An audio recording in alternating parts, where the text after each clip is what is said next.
ఇక కాంగ్రెస్ పార్టీ అగ్రనేత ఎంపీ రాహుల్ గాంధీ భారత్ జోడో యాత్ర తరహాలో మరో యాత్ర చేపడతారని కాంగ్రెస్ ప్రకటించిన విషయం తెలిసిందే. అయితే శనివారం రాహుల్ గాంధీ చేపట్టే యాత్రకు భారత్ జోడో న్యాయ యాత్రగా నామకరణం చేస్తూ కాంగ్రెస్ చీఫ్ మల్లికార్జున ఖర్గే ప్రకటించారు. భారత్ జోడో యాత్ర లోగో స్లోగన్ను ఖర్గే ఆవిష్కరించారు.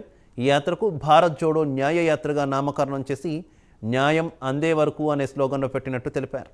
ఇక ఈ నెల 14 నుంచి రాహుల్ గాంధీ చేపట్టే భారత్ జోడో న్యాయ యాత్ర మణిపూర్లోని ఇంఫాల్ నుంచి మహారాష్ట్రలోని ముంబై వరకు బస్సు యాత్రగా కొనసాగనుంది.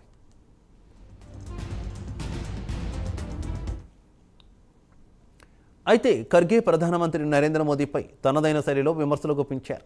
మోదీకి ఫోటోలు దిగడానికి ఉన్న సమయం హింస చెలరేగిన మణిపూర్లో పర్యటించడానికి లేదని దుయ్యబట్టారు. శనివారం ఖర్గే ఏఐసిసి ప్రధాన కార్యాలయంలో నిర్వహించిన మీడియా సమావేశంలో మాట్లాడారు. ఇటీవల ప్రధాని మోదీ లక్షద్వీప్ పర్యటనపై ఖర్గే విమర్శలు గుప్పించారు. ఒకవైపు మణిపూర్లో దురదృష్టవశాత్తు 2 వర్గాల మధ్య హింస చెలరేగితే మరోవైపు ప్రధాని మోదీ మాత్రం బీచ్లో సాహస క్రీడ ఆడుతూ ఫోటో సెషన్ నిర్వహిస్తున్నారని మండిపడ్డారు. ఎక్కడికి వెళ్ళినా ముందు ఫోటోలకు పోజులు ఇస్తారని ఎద్దేవా చేశారు. ముందు దేవుడు దర్శనంలా ఎక్కడికి వెళ్ళినా ప్రధాని మోదీ ఫోటోలే కనిపిస్తాయని మండిపడ్డారు. ఇక ఇటువంటి పెద్ద మనిషి ఎందుకు మణిపూర్కు వెళ్లడం లేదు అంటూ సూటిగా ప్రశ్నించారు.